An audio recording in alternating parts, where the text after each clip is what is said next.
জুলাই সনদ স্বাক্ষর প্রসঙ্গ নিয়ে আমাদের সাথে কথা বলতে আমাদের সাথে যুক্ত হচ্ছেন জাতীয় নাগরিক পার্টি এনসিপির সিনিয়র যুগ্ম আহ্বায়ক সামন্ত শারমিন। সামন্ত শারমিন, আপনাকে স্বাগত জানাচ্ছি সংবাদযোগের আজকের এই আয়োজনে। প্রথমেই যেটি জানতে চাই,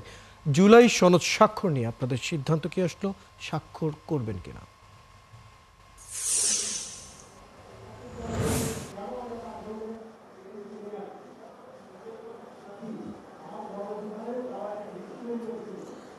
ধন্যবাদ আপনাকে। ৭১ টিভি সকল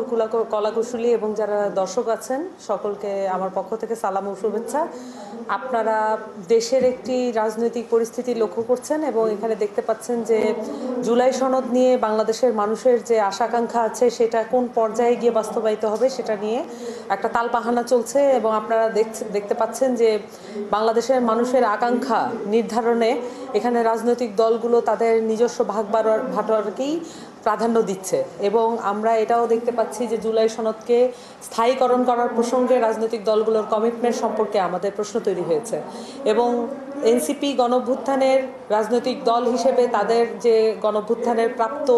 দায়িত্ব এবং কর্তব্য আছে যেখান থেকে তাদের ম্যান্ডেট আসে সেই জায়গার ব্যাপারে অবশ্যই এনসিপি তার যে কর্তব্য সেখান থেকে পিছপা হতে কোনোভাবেই রাজি নয়। আমরা মনে করি জুলাই সনদকে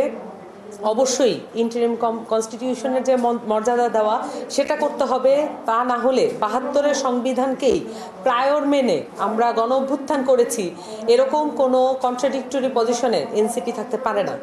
এবং ৭২-এর সংবিধানকেই পুরো দেশের যে রাজনৈতিক ঐক্যমত্য এবং রাজনৈতিক দলগুলোর এতদিনের বসা সব কিছুকেই ৭২-এর সংবিধানের মধ্যবর্তী এবং তার ইনকর্পোরেট করা হচ্ছে এই সংবিধানের মধ্যেই এবং আমরা ইতোমধ্যেই দেখেছি এই সংবিধান সম্পূর্ণভাবে একটি ফ্যাসিস্ট সংবিধান এবং অগণতান্ত্রিক রাজনৈতিক সংস্কৃতি তৈরি করার পিছনে এই সংবিধানের সর্বোচ্চ ভূমিকা আছে এবং এখান থেকে আমরা বেরিয়ে যেতে চাই। আমরা মনে করি জুলাই সনদকে অবশ্যই তার প্রাপ্য মর্যাদা দিতে হবে, যেটা সরকারের পক্ষ থেকে যেই ঘোষণাপত্র দেওয়া হয়েছিল সেখানে আমরা দেখতে ব্যর্থ হয়েছি এবং আমরা দেখেছি যে জুলাই ঘোষণাপত্র নিয়ে যে ধরনের রাজনৈতিক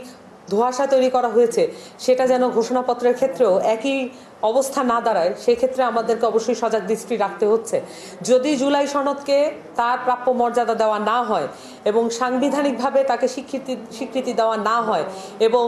যে এই জুলাই সনদের প্রাপ্ত যে বিষয়গুলো সেটার কমিটমেন্ট রাজনৈতিক দলগুলো কিভাবে রাখবে সেটার আইনি ভিত্তি দেওয়া না হয় তাহলে এনসিপি গণ অভ্যুত্থানের দল হিসেবে সেখানে স্বাক্ষর করতে কোনোভাবেই রাজি হবে না।